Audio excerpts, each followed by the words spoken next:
Badiachil va enfin quitter Chelsea. Je pense que c'est la grosse ou bien la très bonne nouvelle qu'on peut retenir du côté de Chelsea en ce 13 août 2026. Badiachil a conclu un accord verbal. Enfin, dans le dossier Badiachil, il y a eu un accord verbal entre Chelsea et Naples pour le transfert du joueur. Il faut retenir que c'est un prêt avec option d'achat. C'est un accord verbal conclu entre les deux clubs pour un prêt de 2,5 millions de livres sterling plus 850 000 livres sterling en bonus et une clause d'option d'achat de 23 millions de livres sterling.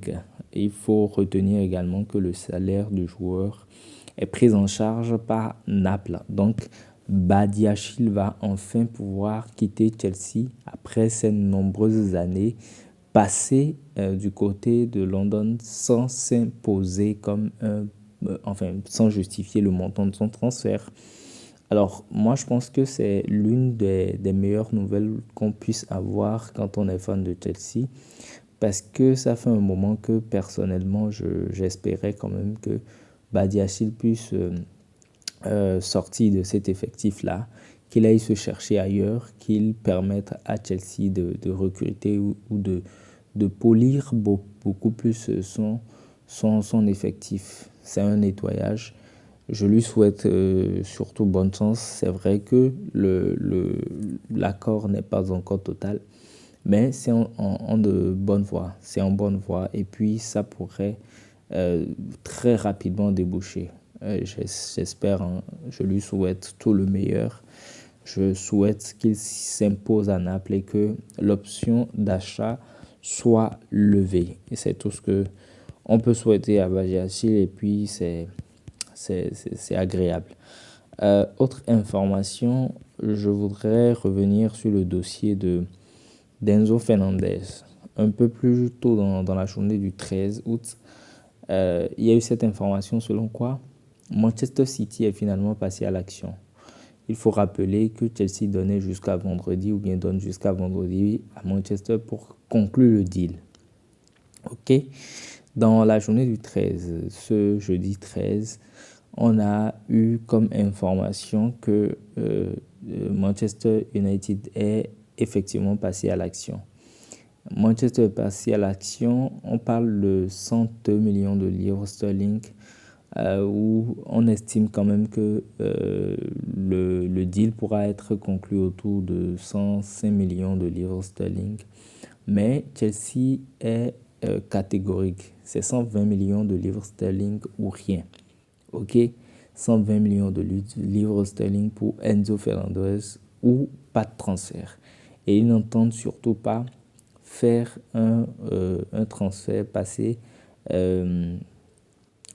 à un transfert d'ici le mercato d'hiver. Donc, si Manchester City a envie de conclure le deal, ça ne peut qu'être dans cette fenêtre des transferts. Personnellement, je dis que Manchester aligné, enfin sorti 120 millions de livres sterling, normalement pour Manchester City, ça ne devrait pas poser de problème. Mais je me dis qu'ils ont en tête, qu'ils ont envie de recruter Boadi, ok, qu'ils ont envie de recruter Boadi, et ils ont envie de faire les deux à la fois, Boadi et puis Enzo Fernandez. Et il ne faudrait pas mettre énormément de sous sur Fernandez parce que avec, avec tout ce qu'il y a comme inflation des prix aujourd'hui, j'estime j'estime que 120 millions de livres sterling pour Enzo Fernandez, ce n'est pas un crime, ce n'est pas un péché. Du coup, personnellement, je me dis que Manchester a des envies de recruter, a envie de recruter Boadi et c'est principalement la raison pour laquelle il refuse d'aligner, de sortir les 120 millions de livres sterling réclamés par Chelsea. De toutes les façons, Chelsea n'est pas vendeur et donc ne va pas leur rendre la tâche facile. Une autre information est peut-être une dernière information, c'est au sujet de Nicolas Jackson qui est très ouvert. Il est ouvert à rester à Chelsea pour se battre. Pour se battre à Chelsea, hein. Il a envie de rester à Chelsea et se battre. Ce qui est dit notamment, c'est qu'il apprécie ou bien il a apprécié travailler avec Xabi Alonso au cours des matchs de préparation. Il a apprécié travailler avec Xabi Alonso et il souhaiterait rester et se battre pour une place.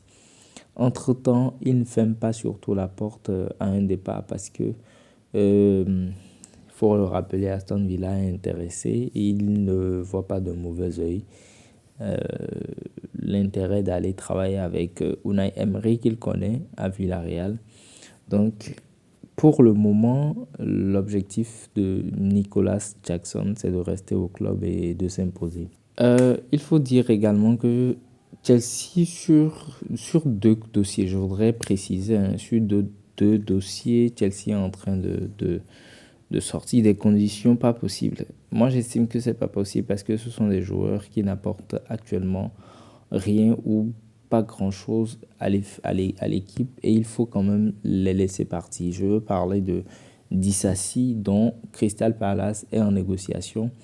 Crystal Palace est intéressé par Disasi et ils sont prêts quand même à passer à l'action.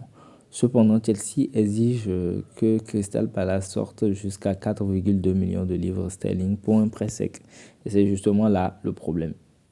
Pour Crystal Palace, c'est énorme. Et je pense également que c'est énorme pour quelqu'un qui n'a pas de temps de jeu et qui n'a plus joué il y a longtemps. On veut s'en séparer.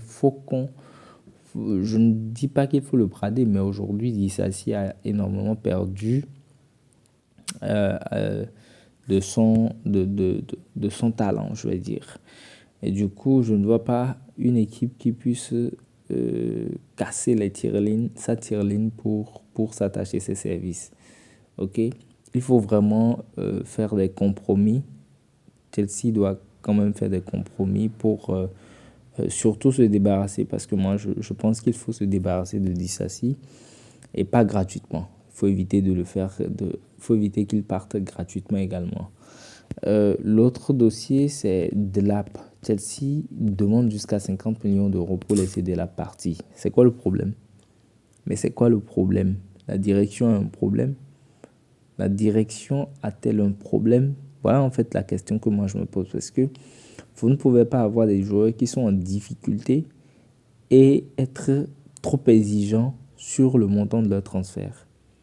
Ils veulent coûte que coûte avoir un bénéfice dans ces dossiers-là, surtout Delap, parce que si j'ai bonne mémoire, Delap a été recruté à environ 40 millions d'euros.